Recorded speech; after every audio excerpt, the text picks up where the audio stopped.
Manifestation. Hmm? Manifestation. No. To send out energy, send out love, send out Yeah. What you use it for in the practices? to send out energy. Well, you send out energy, but you use it for what?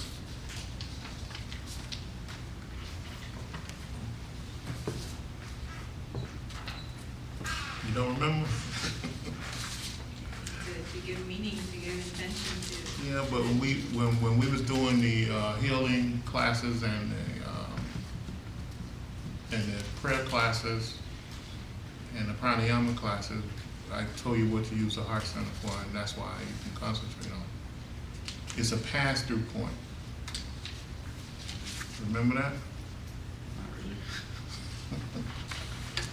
Got to get the details if we want something to happen for you. The details is what make things work. Remember I gave you all the simple, like let's say if you had a headache, what do? You visualize don't you like draw the pain down to the solar plexus or something? No. Burn it up. Or radiate out the hands? Nobody remember. Huh? Yeah. Bring it to the heart center, then to the Bring down hands. to the and heart push it center, out. and then you can burn it up at your hands.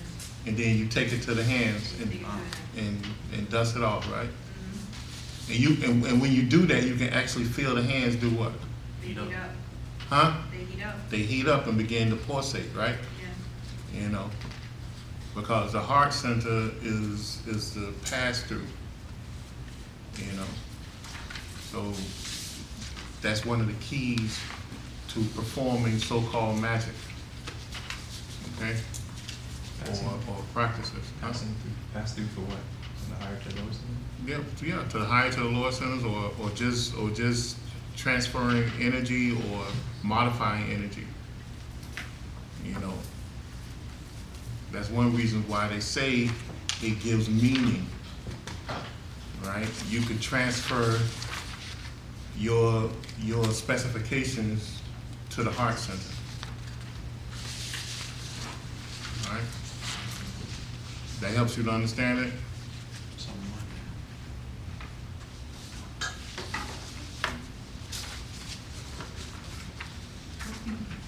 that. Any other questions?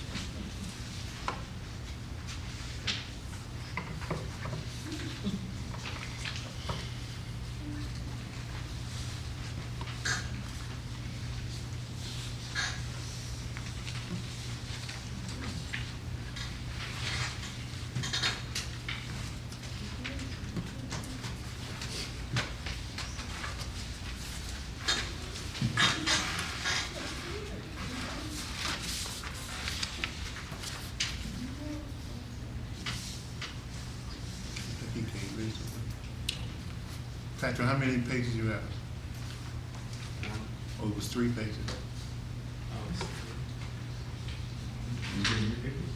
What are you missing in my system?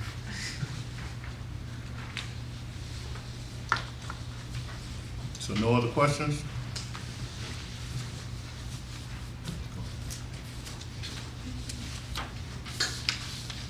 So what was, it's been years since I listened to that particular tape there. It was the same one. I just played the Q&A from last week. Oh, I thought it was two tapes. Yeah, one is questions and answers, the other one is Okay. election. So that was a question and answer side. Yeah.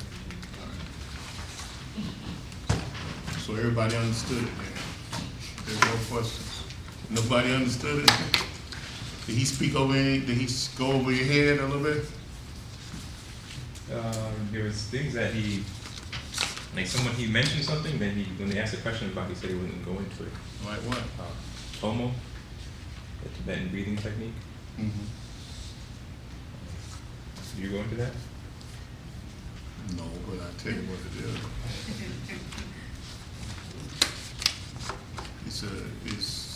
It's I think I went over that a little bit in other classes. It's a breathing technique to energize the body and raise Kundalini quick. Mm-hmm. Okay.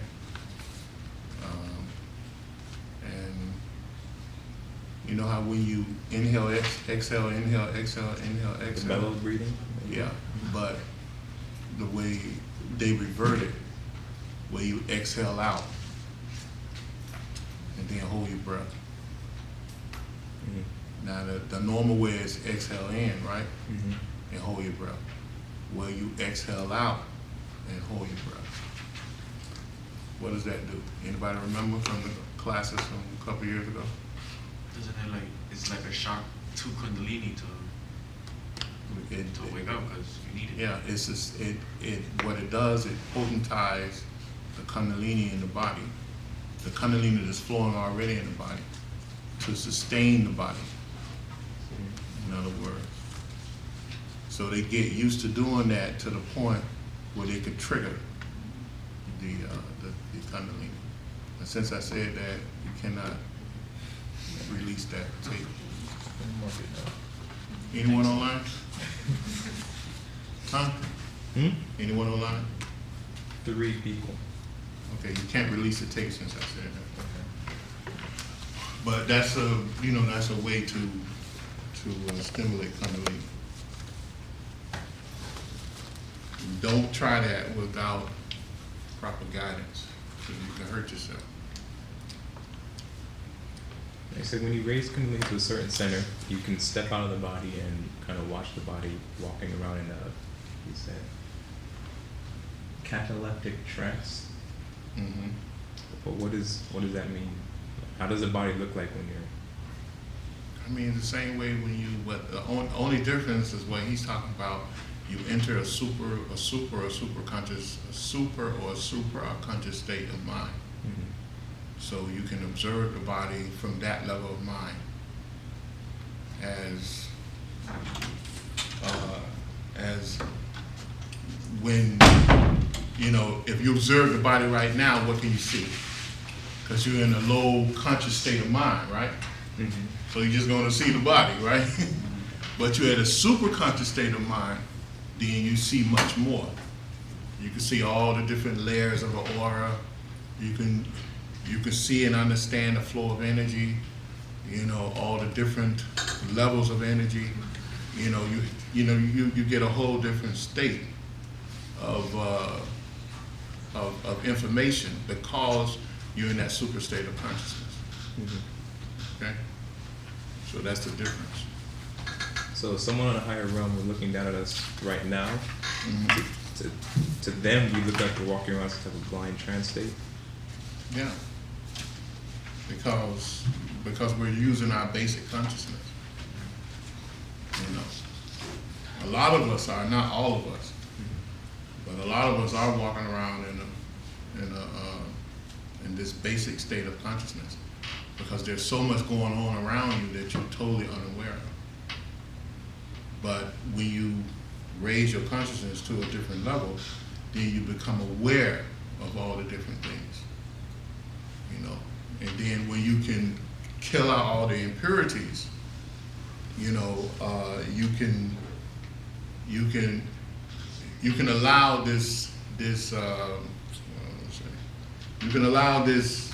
basic body to actually be aware of the different realms of existence all at the same time without it impacting you so bad, in a bad way. Because in this state, in this body, to be aware of so much can be harmful to you. It'll tear the body up. So you have to get to the point where you can balance it off, where you can move between the realms of the bodies or the mind. All right, that's why you always bring the energy back down. But every time you take it up and bring it back down, you leave a little bit more Kundalini in those centers to operate with on a higher level. All right. When you said under normal operation of psychic centers, you're able to live in 2 worlds at once, Mm-hmm. operate in 2 worlds at once. On the normal what? Under normal operations of Mm-hmm. the psychic center, you're able to live in 2 worlds at once. Which 2 worlds is he referring to? Which 2 worlds you living in now? Conscious and subconscious? Material, no, physical and emotional. What he said? Material, And what a, Psychic? huh? astral, No. emotional, What you said? emotional. No, you live in the mental world and the physical world. Right now, aren't you? Yeah. Those are two worlds you're living in. Is the astral part of the mental? The astral is, I won't say it's part of the mental, it's one of the mentals. But even on the astral world, you're living in the physical and the mental world too. Because the astral is physical, it's just physical, it's an astrophysical realm. But there's still the mental part, the mental world that you're living in right now that's not readily exposed to everyone in this room. But you're living in that world because you can conduct operations and conversations without everyone knowing about it, right? So that's those are two worlds you live in. So Remember, the conscious and subconscious is the same realm. It's the mental world. Mm-hmm. You know, There's different levels of mind, just different levels of mind. Yeah. but the way that he was referring to it at a certain level, you're just as aware of the mental realms as you are of the physical. Yeah. You become aware as you raise your consciousness, Mm-hmm. as you begin to manipulate the kundalini within your auric fields. You become aware of the psychic or mental world around you. Mm-hmm. So like you see more than what's really there, than what other people. Like this room could be full of people on another realm, and you become clearly aware that this room is full of other people. So that's the difference. Mm-hmm. That's what he's talking about. When you become aware, are you necessarily, like, if there's other people in this room, for example, are you seeing them, like, in the physical plane? Like, there'll be somebody sitting right here, or you'll see, like, into the lower, higher realm, and then, like, the window opens, and you can see them through the window, or you can see them here, right in the physical? Well, not necessarily sitting there in a sense, but they're there. Because there's layers. You understand? In other words, like when I see it, I can see them not necessarily sitting down, some of them standing up, some of them floating. They just there. But then it looks as though they're on different energy planes as well. But they have tuned in. It's not necessarily a window that's open, they're there. It's not necessarily like when you project, you see these screens. Mm-hmm. It's not like that. They're like, I don't know, it's like between the realms, I guess, but they're here. Kind of what somebody would think is a ghost. You just see them there, kind of Yeah. weird. Yeah. But they don't necessarily have to sit in a chair.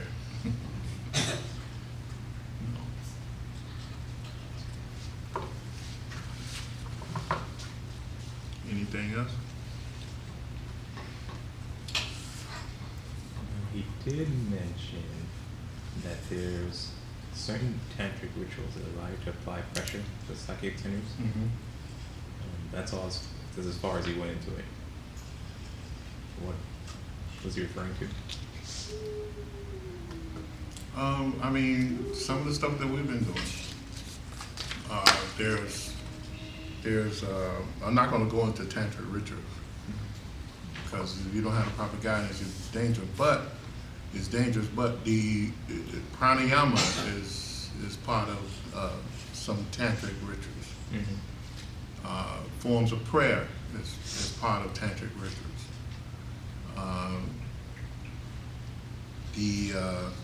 The contact your higher self through yoga is tantric rituals. So And he gave one right there on the tape. If you all was listening. Oh, the mudra facing the light. Yeah. I mean, that's a tantric ritual. That's in the tantric practices. Is that where the acupuncture comes from? What? Placing physical pressures on the psychic centers? I don't know. I mean, the acupuncture is I know they took that from the teachings on the Nadis, from the Vedas and all the Upanishads and whatever. They spoke about the Nadis and gave great details about the Nadis. In the Chinese, they devised their system and decreased the number of Nadis that they would work with, or lines of force, and then that's how they came up with that. But it's all based on the energy flow within the body, the subtle energy flow that's within the body. It's connected to the different circulatory systems and nervous systems in the body. When you refer to pushing your consciousness outside of your body, outside yourself, especially when you're talking about the light, what exactly does that mean to? That's another tantric thing. It's the way you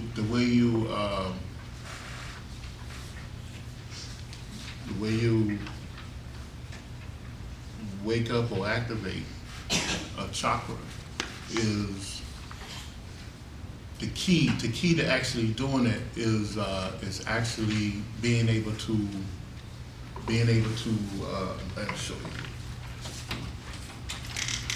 The key to doing it is actually if you had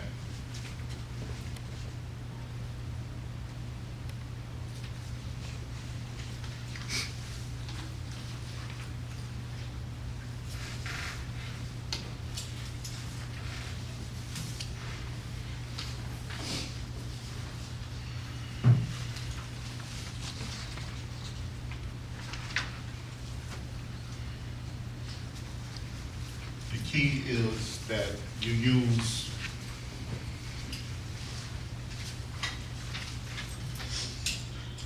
what is called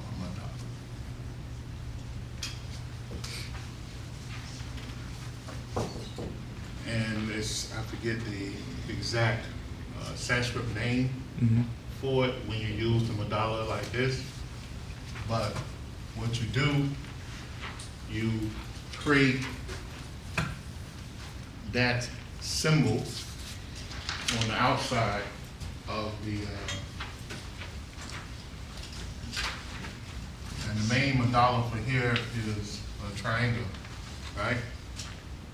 So you create some type of mandala with a triangle here, and then you put whatever symbols needs to be there, and then you concentrate. You visualize that on the outside of that particular chakra that you're trying to activate or wake up, and that's where you put your concentration. It takes a long time to be able to do this. That's why you have to develop the ability of concentration. And by doing that, along with certain mantras, you calibrate the chakra and wake up the chakra. To begin to use the Nadic flow of energy that's flowing through there. And then you can purify those Nadis at the different levels to allow free flow of Kundalini to come up. What Okay. happens when you attain that state where you get into that free flow of energy? Mentally, what's going on? Like, do you is that where everything becomes silent and you can't hear it? What do you mean? Because, for example, the other day I was doing mantra. I did mantra for 30 minutes, Mhm. And what I was doing, I was chanting the first mantra and visualizing the words. But it was difficult to visualize all 4 words of the mantra. Mhm. But whenever I was able to do it, I would get into like this, it was really brief, but it was like silent zone where it's like you enter like this darkness. Mhm. Everything is silent. When I'm able to chant it and visualize all 4 of them at the same time. I know that's basic, 'cause I'm still developing, but like once you're able to get that free flow of energy going Mhm. by visualizing, let's say a mandala and chanting the mantra, what happens mentally? Do you enter that like, No, well, mentally, you should be concentrating on whatever you're doing. Because what you're doing, you're channeling all the energy. You're bringing all the energy to a point, right? And whenever concentration is what? What are you trying to do in concentration? Channel your the mind, focus. channel You're trying to bring about a singular thought, where you channeling, where you bringing every thought exactly where you want it to be. So that becomes what? That becomes a point of concentration, you know, and a point of consciousness, because that's where you want it. You don't want it to deviate anywhere else, you know, because the point of moving the power of Kundalini, the point of moving this Kundalini from this point and bringing it up, the whole thing is that if you make a mistake, Crip- you cripple or you die. Okay, so and then you not only cripple or die for one life, but maybe several lives. So that's why it's very important to bring about the proper level of concentration and contemplation. You don't want to make a mistake.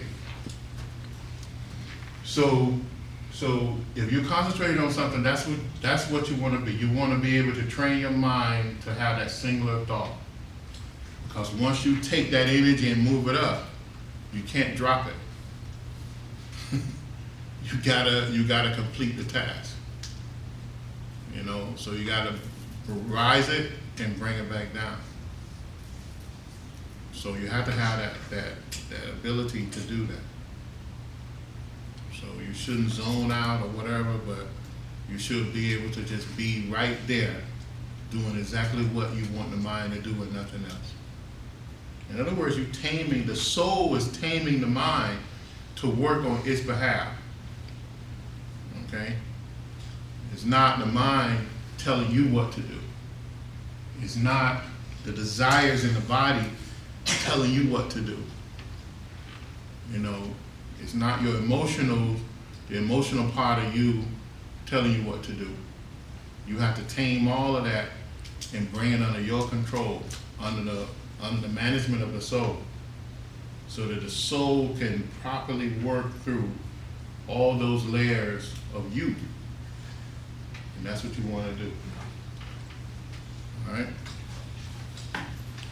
Do mandalas represent the shape power that corresponds to this particular sacred center? Each mandala is a type of shape power. It's a signature. It's that shape power signature of that particular chakra. So that's why you have the different symbols for all the different chakras. Mhm. That's why each little symbol in that chakra means something. It has an ancient meaning. I don't mean the colorful stuff that they throw in the well, but they're talking about the ancient ones that they actually pull out of the ancient teachings, and you know, that had real meaning, like the ones in the serpent power book. Okay, so each they have a meaning. Now, if the artist took they did their own thing, as long as they put the same or the particular whatever the meaning behind it, it means something too. But each shape's supposed to mean something, and that's why I gave you the sheet. All of these you'll find in the mandala. All of these things, Mhm. the 20 items, you should find it in that symbol. You'll find all 20 things in that symbol. And that's why we're told to concentrate on it. When developing or learning how to raise Kundalini, would it be best to go center by center, like say first raise the sex center and then bring it back down, and then the next attempt or whenever you've mastered that? I can't say that, man. It depends on the person. Mhm. Depends on the person and the training that you're getting. But I can tell you this, like I always said, that first, control the mind. Controlling the mind does what? Stops the It modification. stops the modifications. It stops the modifications in what? The aura. In the aura, or which is what? The mental body, right? Because the aura has what? The aura has a physical aura, has a mental aura, you know, and then it has layers of the aura that associate with each chakra, too. So when you do this, you begin to what? Purify the nadis. The nadis enter and exit each what? Psychic center. Each psychic center, each chakra. So by doing that, you begin to flush out those nadis. Now, the key is that the nadis goes up and terminate where? The Christ center. The Christ center, in the what? In the brain area, right? So you have, if you look at the brain, you have two sides to the brain, right? So what you want the nadis to do is you want to charge each side of that and purify it, where a free flow of energy can go to the brain and balance off these two hemispheres. You want to bring about a balance here.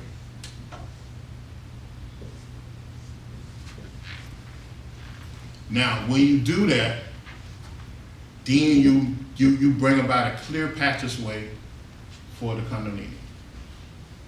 So, and then what happens when the nadis are balanced and most of the blockages are free, a person begins to naturally experience all different levels of clairvoyance. Hearing, seeing, smelling, tasting, touching, they begin to feel that, because why? You brought about a balance. Also, the ojas, which is an aspect of Kundalini, a potent aspect of Kundalini, that's usually in man, in basic man, it hangs down where? In the sex center. What that ojas belongs here. So the ojas flows up, stimulates the brain, balance out both sides of the brain, and it creates this clear passageway for the Kundalini to flow. It raised that individual's consciousness, and now that individual is ready to do what? They're ready to begin to actually begin to activate or awaken the chakras, because now the nadis are awake. The next thing, the chakras need to wake up. The next thing, the activation of the Kundalini, and now you have a free flow of Kundalini. So the brain being the receiving set from mind. Say as you're raising your consciousness, does the brain actually physically change? Can you see a difference in the brain? Or in the layout of the brain? I'm sure the brain's going to physically change if you begin to take on psychic impulses of the brain. And that's why you want the ojas. The ojas will configure the brain in order to heighten all senses. That's the only reason why the yogis had the practice, the hatha yoga practice, to stand on the head. Is to do what? Is to have the ojas to flow down, you know, to the brain, and it's a natural way to you know, to destroy or not destroy, but to control his what? Sexual urge. His sexual urges, which depletes his ojas. So he's taught to stand on his head and to have that energy to flow down to his brain, to give him a balance, to heighten his consciousness to a certain level, so that he can control those urges and know what to do with those urges. You know, and so is the difference between one who can control those urges and one who can't, is that when they see a beautiful woman walk by them, they will see someone's daughter, mother, you know, you know, instead of seeing the so-called beautiful woman, you know, that hits them in the wrong way. It's because why? They bring about this control over those natural flow of energy, you know, within them, which is the ojas. So when you do that, that's why they say that's the first stage of development, is to control that energy. All right, so that's what you need to do. Other than that, you risk hurting yourself. You know, the ojas must flow first. You know, and then because it helps to balance off the brain, it helps to clear out the passages, it purifies the body, and then you can begin to work on more purification of the nadis and awakening the nadis, awakening the chakras, how that use the kundalini that's flowing through you now. Because the only way you're thinking right now is there's kundalini that's flowing through. You cannot have any movement or any consciousness without kundalini. But you have to first use the kundalini that's available to you now. And that's one of the ways.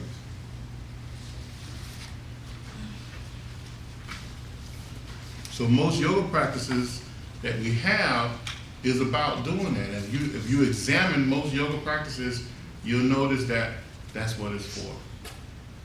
It's for bringing about this balance, and it's bringing about this purification to prepare you for the higher practices. I also mentioned, referring to the spine of Kundalini, the spine is a cyclotron, Yeah. and that Kundalini is this atom, which is smashed. But he said sometimes it's 1 or 2 or 3. Was he referring to the 3.5 configuration of Kundalini? I don't know. I gotta go back and listen to see exactly what he was talking about. But it is a cyclotron. You know, it's an atom smashing thing. I mean, that's what it is. Because you have the two sides, you have the substance, and you have to actually activate that, bring it to a higher state of what you call it, of radiation, and then you got to push it up the spine. And when you push it up the spine, you have these different explosions at each chakra, because there's a compact within each chakra. There's this compaction of energy configuration that you activate. All right.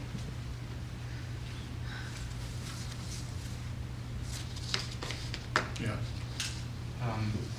Suppose you've been abstaining from sex for a long period of time. What is the best way to use that energy you've been storing, the ojas, or that energy, to use it? Would you recommend to just do that hatha yoga posture, or do prayers to use that energy. Yeah, now, a lot of people abstain from sex, but they really not abstaining from sex. Okay? Mhm. When you abstain from sex, there's a way to do it. You just don't just abstain. Because you can abstain from sex, but still be having sex. If you're doing it mentally, it's the same. Yeah. So you're bringing about this, because whatever you think about is happening. Okay? You get the same juices flowing from a mental manifestation as a physical manifestation. Okay, so when you abstain from sex, you have to really abstain from sex. So it's like not only a physical, but mental. Mental and emotional. So it takes a while to bring about that real control of sex. I once this minister that used to work with me, and he was going through his period of celibacy. But every time a woman walked by him, it's like his head almost fall off his body, how quick he move it. You know, sometimes I look for it to roll on the floor because he move his head so, staring and, and I told him, I said, this is not celibacy. I said, you got a woman on your mind all the time, and every time a woman come in, you notice, he noticed things that I never would have noticed. And you walk up to them, take their hand, and kiss their hand, and tell them how beautiful they are, and I'm saying, what is, But it was on his mind all the time. So he wasn't abstaining from sex. He wasn't a true celibate. You have to kill out passion, kill out desire. That's what the teachings tell you to do. You have to channel that energy, because see, this energy is building up in you, and you're still dissipating it if you are allowing it to dissipate on the mental plane. Remember, you live in two worlds, so you have to control both. And when you control both, which is the physical world, which is represented by Pingala, the mental world, which is represented by Ida, and you take these two energies and allow it to fire the brain on both sides, you bring about the proper balance that those centers need in order to begin to do the rest of the work. So, there's a reason for it. Yeah. When you say control both, is it possible that you can, like a light switch, turn it on and off? What? Because that living within the physical world and living within the mental or astral world, whichever. Because there was somebody I read about that he was a monk and he could do everything that we speak about, but then he also believed in the relationship with a woman. Of course. So okay, yeah, because he said No, once you gain control, then you have so-called freedom. Once you gain the control, then you can always go back and bring that control back over you. But first you have to gain control. So it's not that if you want a family, you want kids, it's not saying you can't have kids, no. You gain control, then you can bring that control back over you. it's just not letting it control you, Yeah. basically. And then the other thing was And it takes years. I did it. It takes years. I did it. It took, I went 7 years. which then goes to another saying, which was the same thing, is being able to, you could either have there's one meditation with having desire, meaning having an objection in mind. So you can look at a certain object and notice its manifestation, appreciate every aspect of that manifestation. That's one form of meditation. Another one is desireless, where you see the whole wonder of everything. So Well, those are the stages that you have to go through. And you have to go through those those Raja Yoga stages where you examine it for what it is, and where you go and do whatever you got to do in order to push it out. Now this shouldn't be a fight or a struggle. Yeah. You know, you don't. Natural path. It has to be a natural thing. If you don't feel that you can naturally move into this, then, you know, wait until you feel that. Wait until you raise your consciousness to that level. But you have to go into it, because when you go into it, then you don't want to struggle with it, because that's the worst thing you can do, because you won't win. You won't win. The same thing can be applied like when you're becoming a vegetarian, because if you're forcing yourself so hard that all you think about is eating meat, and you don't see it as like another living creature, then it's the same principle, right? I guess I was born a vegetarian, so I never experienced that, but I'm sure it must be. I'm sure it must be. But I did. But because one thing about it, when you're trying to control sex, the thing about it, psychic development practices enhances your desires for sex. If you have psychic powers flowing through you, you become this horny person, you know, because you see sex everywhere. You feel it, you sense it, you smell it, and you have to control that. You know, someone walk into the room, you know whether they're a sex maniac or not, whether they're nympho or not. You know, you can smell it, you can sense it. So you have to learn to control that, because those urges it comes on you real quick, and there's nothing you can do. You have to try to desensitize yourself. You know, you have to leave the room. You have to do whatever you have to do to desensitize yourself.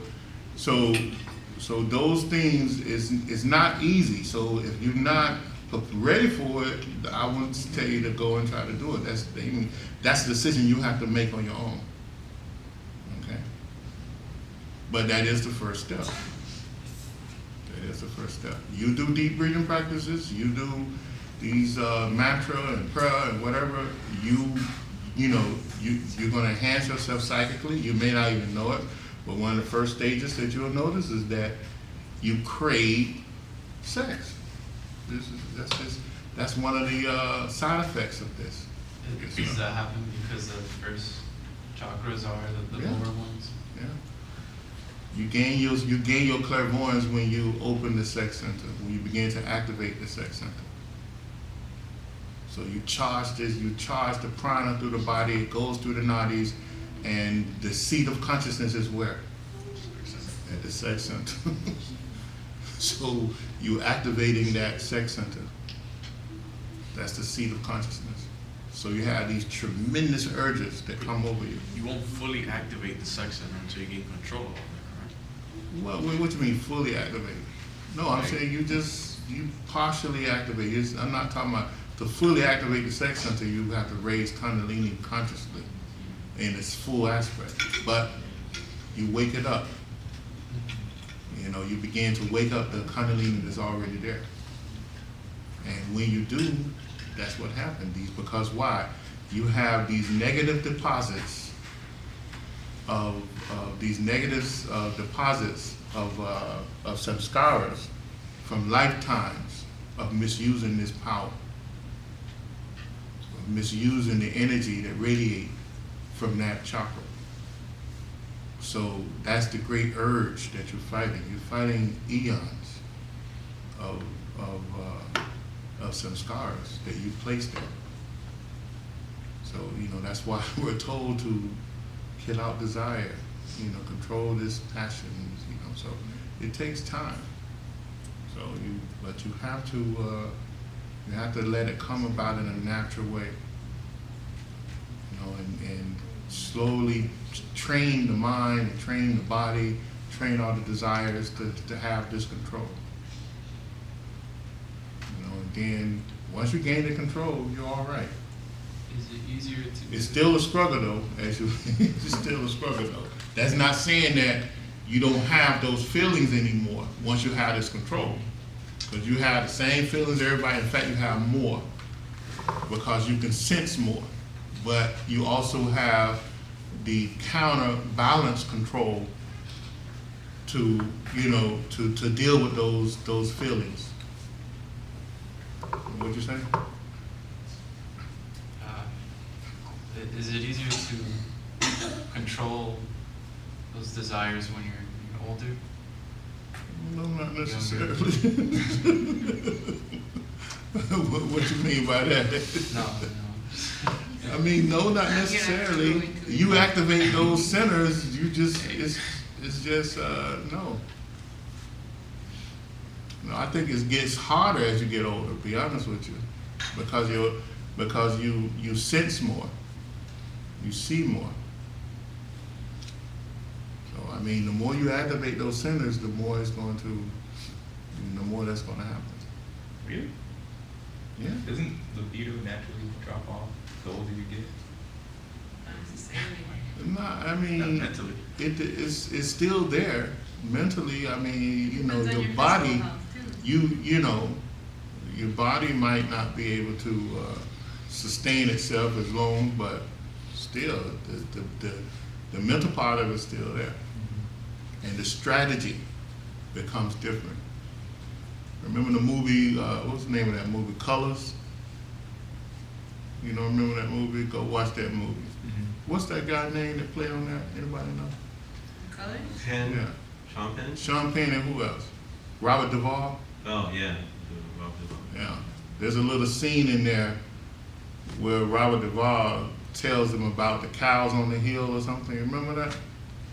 They were sitting in the car and he was talking about one bull, you know, the one bull say to the other bull. Oh. You remember that? Yeah, I've heard it before. Yeah, I know what you're saying.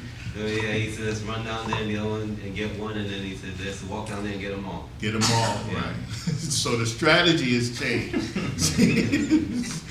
See, so you had the two bulls there, you had the cows down in the valley, I guess, and the young bull say, let's go get them, you know, and the old bull say, no, let's take our time and walk down and get them all.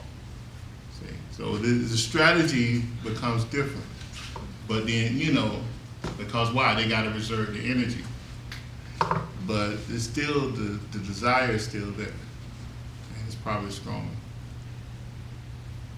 So you know, these are the side effects of it. You know, that's why in this field of in the metaphysical field, you know, you will see some weird people. So, you know, then you'll see some questionable people about the way they carry themselves. Because most people, you know, someone's not telling them that this is the first stage, and these are the side effects that happen to you. You know, you get these urges, and, you know, but there's many practices to help take control over those things. And a lot of them have the practices and don't even know that that's what they use for.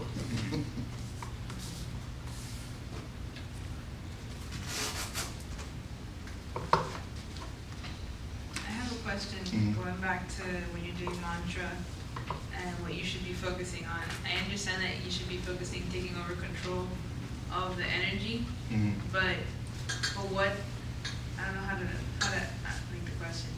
What should you be focusing on either physically or more tangibly in order to bring about that concentration? Like, you can focus on the psychic center itself, but what can I focus on to help bring that control?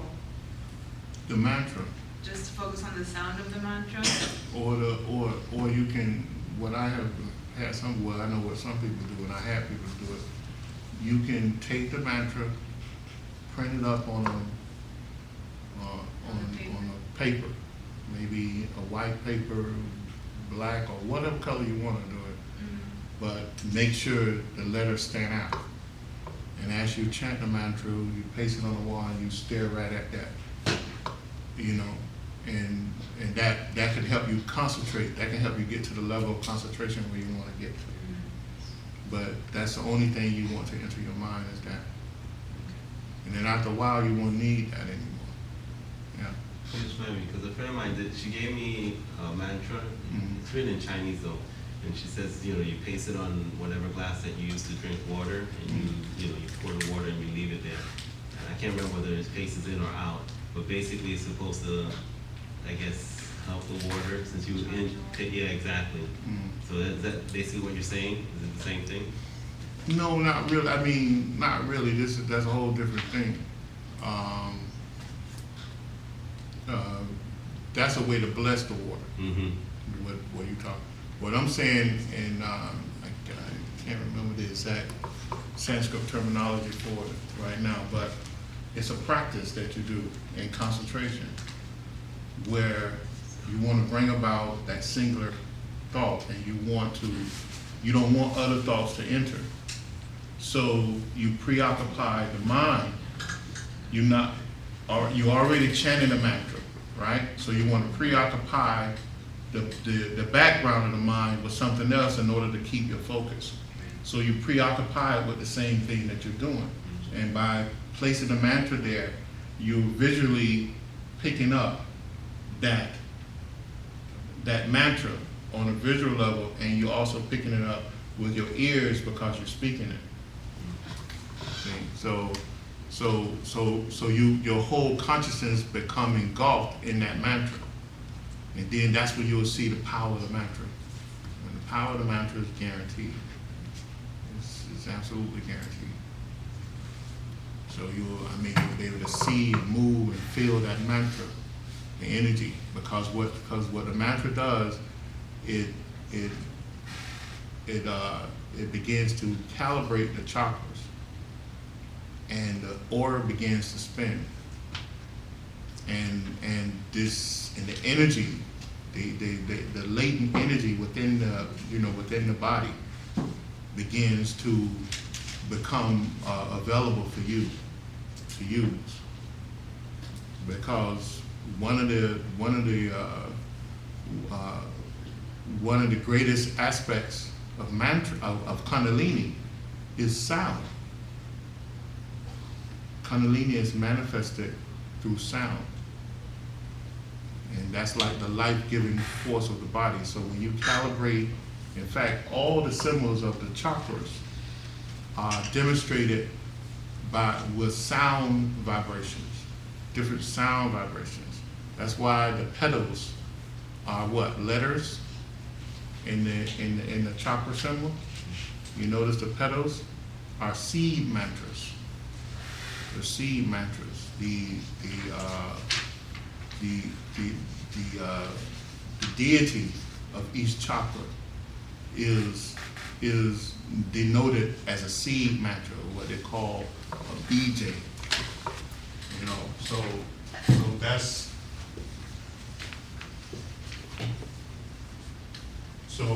that's what each mantra is, a series of sounds.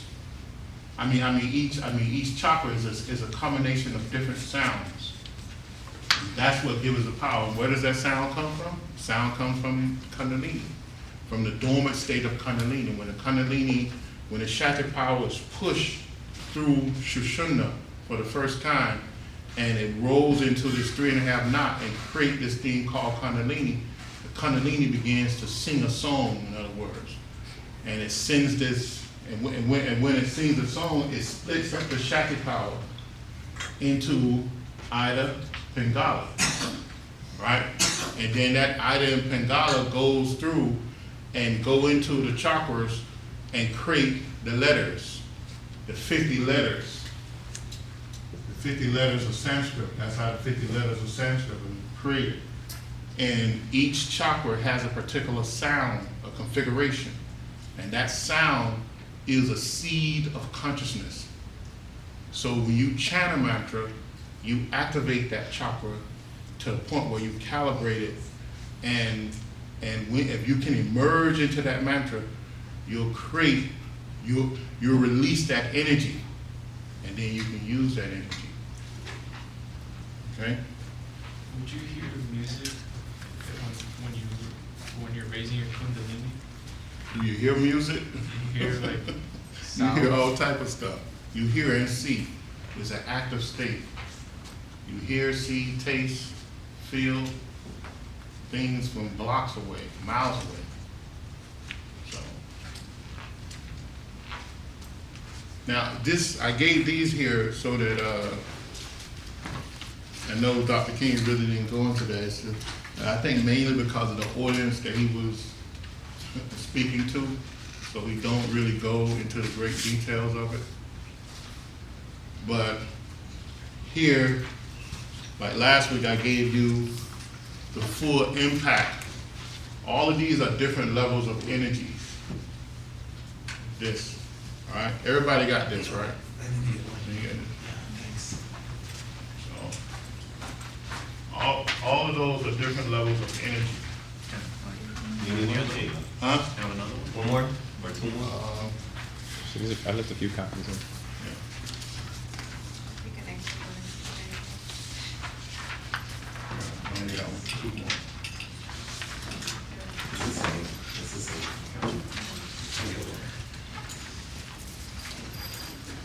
So all of those are different levels of energy.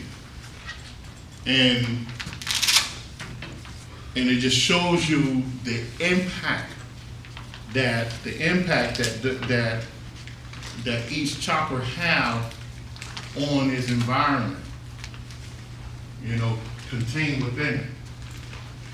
And within the chakra, within each chakra is something called the Bindu, right? The Bindu is a supreme supreme point of consciousness, right? It's a spiritual germ. You know, in Hindu or Tantric teachings, they call it a divine drop from divinity or God, right? And each chakra has this Bindu. And when you activate, when you raise the power of Kundalini and activate these chakras, you gain access to the Bindu, or to the all knowledge space within that, on that particular level. And the soul is then bathed in the light of the spirit. The spirit being that divine spark of God within you. So this is the goal that everyone is on, is to actually be able to raise the full power of Kundalini and activate and fully activate that chakra and go into this deep meditative state where all knowledge space is open up to you. And the soul is bathed in the light of the spirit. And on each level, you have this Bindu.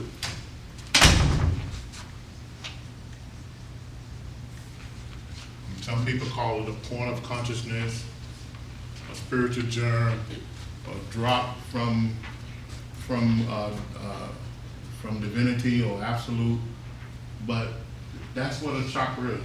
And so because of this, because of the Bindu, you have this great magnetic pull of force or power that builds up at this door, at this chakra. And so all life, all existence actually starts from each point of that Bindu. Now, of course, it's all one Bindu, but this is just the entry point of it, because everything came from that point. And from the Bindu, you have the Nata. The Nata is supreme sound, right? You have the spirit speaks speaks the word, and the soul is manifested. And the soul is the manifested point of the spirit, because the spirit is what? We talked about that the other night. If we look at spirit, if we had associated with a number, what would that number be? 0. Zero, right? Why? Because it's all potential. Because it's all potential. All potential comes from this. But if we put 1 here, what does that mean? It's a creation. It's creation. And that means that after 1, you need a 2 and a 3 and a 4, and it just keeps going on and on and on. Right? So you can predetermine that at one point, this is going to end. Right? Because if it came from 0, at one point it have to end. It have to, in other words, you have an expansion and you have what? Contraction. It gotta come back. So that's in the mystic or Hindu or the Buddhist point of view, we look at this as Shiva, absolute, God, whatever. We always associate that 0 with that because it's this static, endless potential. That's what it is. It's the static, endless potential. So that's what spirit is. That's what the absolute is. You know, because there's no other way to explain it. Because everything comes from that. And the Bindu of each chakra actually represents that. All right?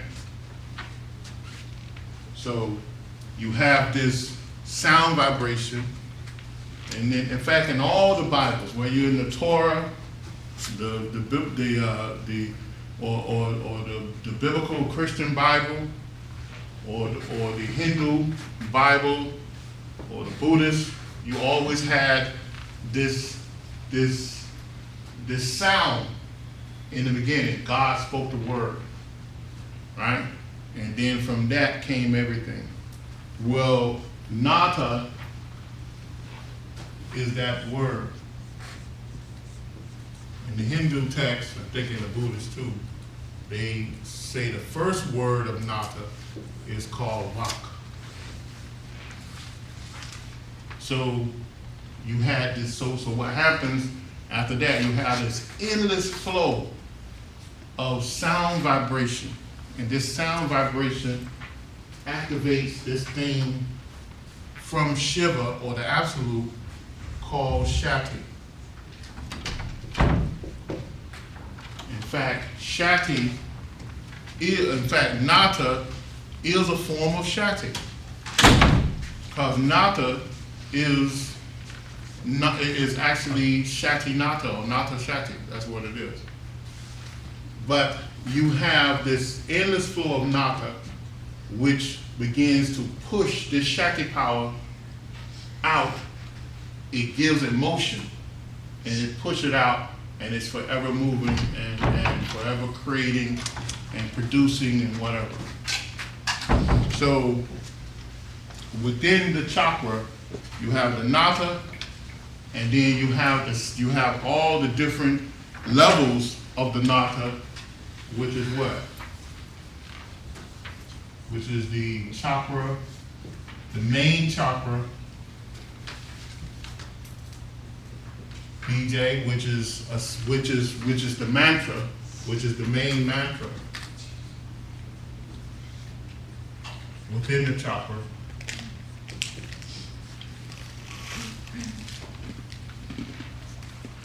And now the Hindus, I think even the Buddhists, they consider this main mantra some type of deity, right?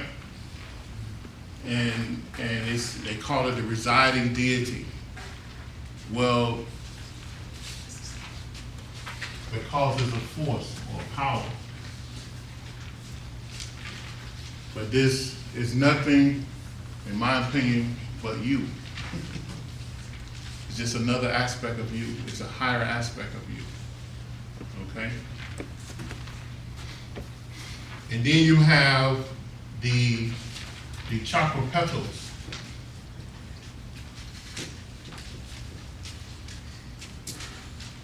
Thank you. Which is again a seed mantra.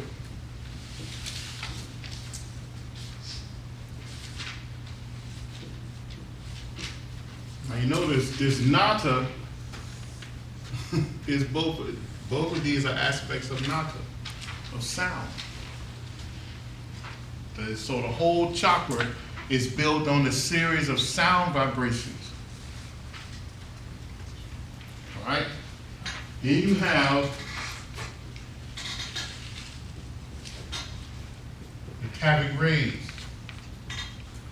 Anyone know what the Tantric rays are? Subtle solar rays. They're subtle solar rays. How does these subtle solar rays get to us? The sun sends them out. How does the sun send it out? Vibrations. Vibrations. It's sent out by what? Sound. Sound again. We're told that the sun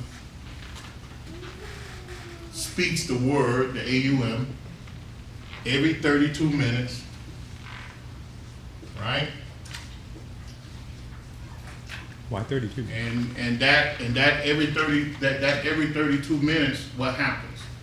You have a flow of this nata releases a flow of what?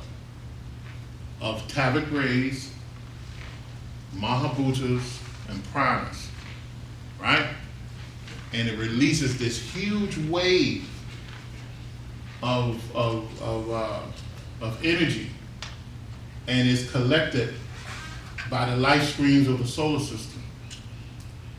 These Tantric rays is collected by each one of our chakras, and they are the building blocks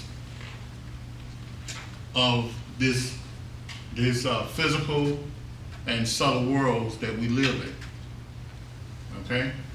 So there again, you have this nata power from the sun configured inside the chakras. So when we look, on this chart, everything on each column for each chakra, it really comes out of the topic, right? It comes, well, Like for example, the bija, the chakra petals, we receive it. The bija sound, we receive it through the Tantric rays. no, not necessarily. It's coming from where? What did we just say? I just told you where it's coming from. From the nada. From where? The Bindu. From the Bindu. All right? So you have these Bindus producing this because why? What is the sun? It's a Maha Bindu. It's a Mahabindu. So you have the sun, which is this great Mahabindu, releasing this. Then you have your spirit and soul, which is a Bindu itself, right? Releasing this nata too. So you have a combination of the spirit, the soul, and the great Mahabindu, the sun, right? Releasing these sound vibrations. Also, what else you have? What other Mahabindu do you have? The planets, Earth and this. Earth and the Moon. The planet Earth and the moon. They release, because what happened, the planet receives the Tantric rays from the sun, right? And it modifies those Tantric rays and release it to you. Also, the earth releases its own sound vibration, right? And gives you what? We talked about the other night. when we met. What does it give you? Nobody remember? Kundalini. It said the earth releases its own vibration. It releases its own sound vibration and gives you what? Kundalini. Kundalini. Gives you Kundalini. right? So the Kundalini power that the Shakti power that's turned into Kundalini power is possibly from the earth. Okay? Because we are what? Our bodies are what? A product of what? The earth. And the sun at the same time. And the sun too. But the earth. The earth first, right? The two earth chakras are what? The north and south. Huh? The two earth chakras. The two earth chakras Okay. in our body. Oh, the Muladhara. And the Yeah. sex. And the sex. And that's where our consciousness resides. Okay? And our mental body resides where? The sex. The mental chakras, the two mental chakras comes from where? The throat and the heart and the moon. The moon. Now, the two chakras that sustains the body Sun, yeah. is where? The solar plex and the heart. It's the sun chakra. All right. So you have the sun sustaining the earth and the moon. Okay? Which is the two chakras, the two sets of chakras within us. So the thing I want to show you here is all of this is produced from sound. From sound. And you go back to Genesis, right? In the beginning of Genesis, read the book of Genesis in that light, and you'll see something from a different angle. Those of you who love the Holy Bible. So you'll see something. You'll begin to see the true aphorisms of these books and the mystic meaning behind it.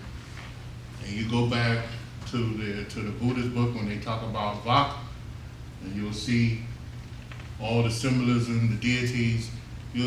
This is only different, and what they're describing is the different energy levels that the soul pulled together in order to produce the vehicle in which you live through. That's all it is. All right? So each chakra is a total realm of existence, and it's a level of energy that you yourself can tap into with the right practice and control. And we use the energy right now. We use a particular amount of energy from each chakra in our body. Don't think that it's unused. You're using it right now. Now we talk about the 7 major chakras, but there's actually 100 and how many? 8 chakras in the body that we use on a daily basis. We use some more than others. Yeah. So the 7 dimensions of creation, is that describing sound? The 7 dimensions of creation? Mm-hmm. In a sense, yeah. In a sense, if you want to look at it like that. Because everything goes back to sound. All right? Mm-hmm. Everything goes back to sound. Now, you can't look at sound the way you look at the way we look at sound as something we hearing. Because sound is thought. The purest state of sound is a soundless sound. Okay? So you have to go back to the ancient description of sound or sound vibrations. Because the purest state of sound is a soundless sound. All right? Now, the word was spoke on that soundless state of sound from the physical plane, at least. Okay? The same way right now, the Kundalini in the body, right, is constantly pushing this sound out, right? Now, the soul works through the Kundalini. That's why I always state that the Kundalini is the what? What did I say the Kundalini is? Body is the soul. I say it's the vehicle of consciousness for the soul. Because your inhale and exhale breath is what? A mantra. Is a mantra. Repeated by the soul. How many times? Anybody remember?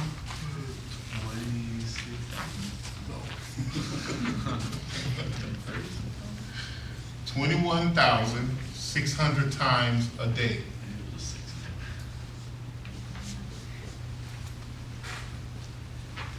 The soul repeats a particular mantra 21,600 times a day.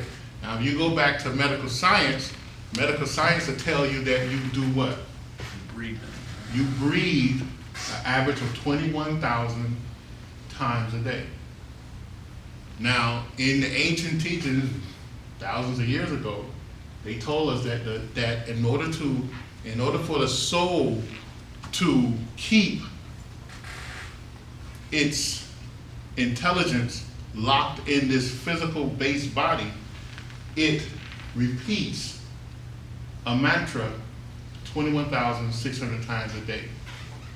And that's what allows us to breathe and to have consciousness.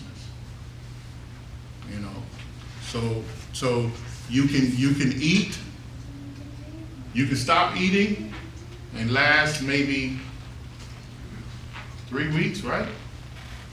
You can stop drinking water and last maybe 3 days before you lose consciousness. But if you stop breathing, you lose consciousness within 3 to 5 minutes and you die. So that's how important breathing is. Okay? So that's what locks us into the body, the breath or the mantra.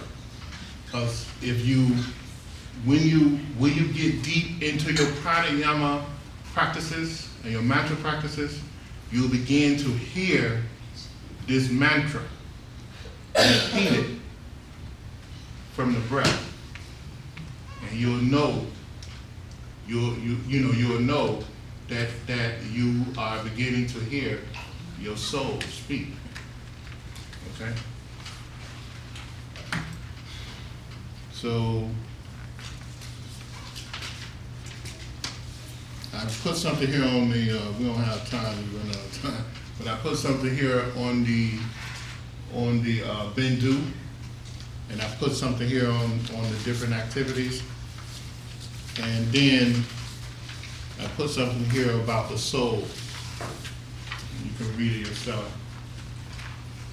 The levels of consciousness of the soul. When the soul creates the levels of consciousness, it creates layers of these levels of consciousness, and it always creates a witness to everything. And that witness becomes the source of power. Okay? So, and it's one of the things that we're taught when we begin to develop ourselves, begin to reach towards some type of psychic development. What's one of the practices we do? Watch our thoughts. Huh? To watch our thoughts. We become what? Observer. A witness to our own activities. So when you begin to study the layers of mind and consciousness, you'll notice that. And when you can become the witnesses, you'll do what? Huh? Control. Control. Because even Martin Luther King said that what he said, when we allow history or whatever to become our conscious, then we'll curb our actions, right?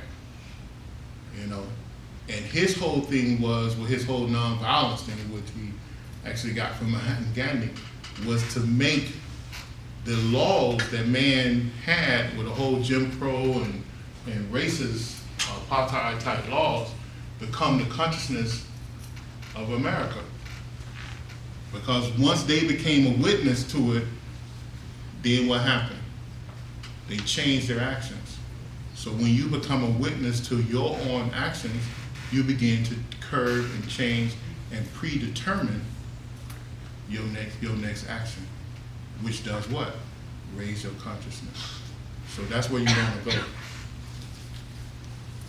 Any questions?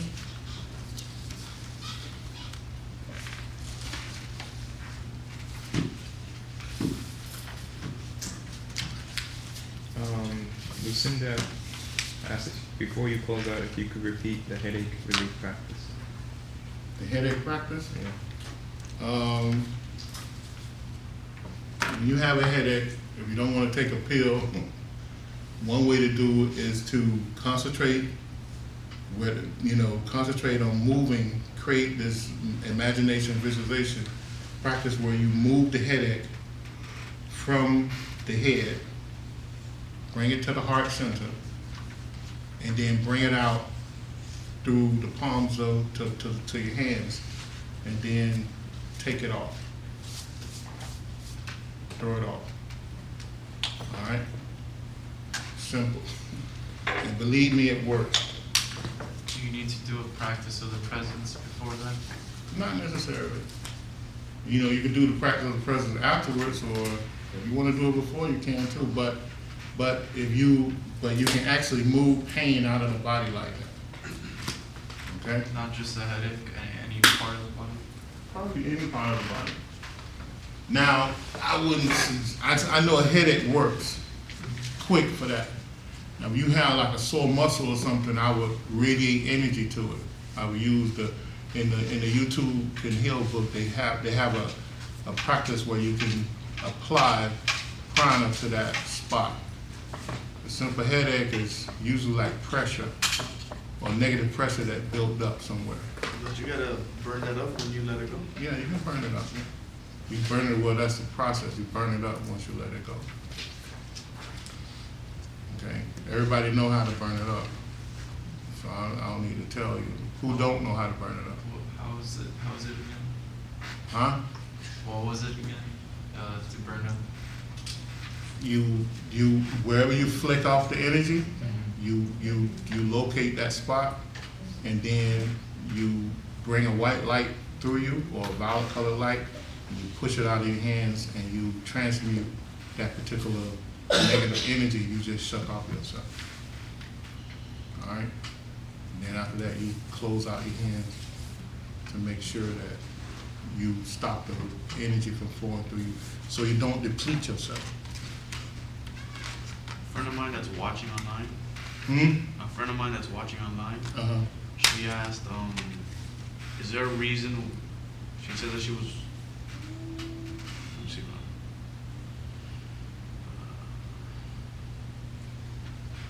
why are kids being born now with like the ability to like be able to see like colors in music and stuff like that? That's her question. She says, yeah. It's the same reason why kids are being born more gay. Same reason why.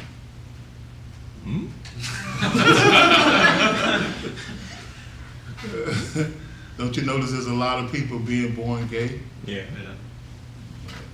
I mean, we have reached that plateau where we're allowing more people to reincarnate here on this physical plane. That haven't been allowed to in the past, and that there's a rush where the negative karma have to be burnt up, and positive karma have to be burnt up as well, in a sense, if you can understand that. So on these lower realms, and some of the lower higher realms, you have a mass exodus of individuals that's leaving those realms that haven't been able to be reincarnated here for many, many centuries. So now you're gonna have a population boom that's gonna keep going on probably for the next 200-300 years. I think what he's saying too is they call them indigo children. And there was one. I know. I heard it. There was this one girl that she was a painter at a very young age. I mean, extremely. But I think extraordinary thing. But it's what you said. I think the problem is society as a whole, based on a Christian society, doesn't accept reincarnation as being so. So that's why they have to find a label for it and say that it's a phenomenon that's being occurring or something like that. And it isn't. It's not. Reincarnation. A lot of people. I think this has been happening and haven't been noticed. Yeah. For many decades now, and maybe for the last 2 centuries, you had these extraordinary people. But a lot of people are never discovered. So, but now that we live in so-called close proximity, you're noticing this stuff. And like you said, the Christian, they want to deny their own religion, because in Christianity, in fact, you can go back in history, you can see where at least the Catholicism part of Christianity, they took reincarnation out of their teachings. It's recorded in history. The reincarnation was a part of their teachings, and they will understand that a little bit more. But yeah, you have this greater population, and because of this greater population, you're going to have different type of people being born with different abilities and not all the restrictions. And it's going to be recognized more because, we can see more now. How does a mystic view homosexuality? How does a mystic view heterosexuality? I mean, the same thing, It's something you have to overcome. In other words, it's just something you have to overcome. I mean, who's to say a heterosexual person is better than a homosexual person? You still have to control the sex. You have to take control over that passion. So we don't believe that you should condemn a person because of their sexual preference, but we believe you should take control over your basic emotions.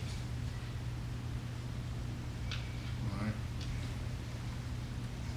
So what kind of issues are on the horizon as the hells are emptied out, or as more people are brought from the hells up? Almost anything you can imagine. Huh? Almost anything you can imagine. I mean, just look around the world. Now we're getting real reports, especially with these news people that's not being influenced by the big corporations.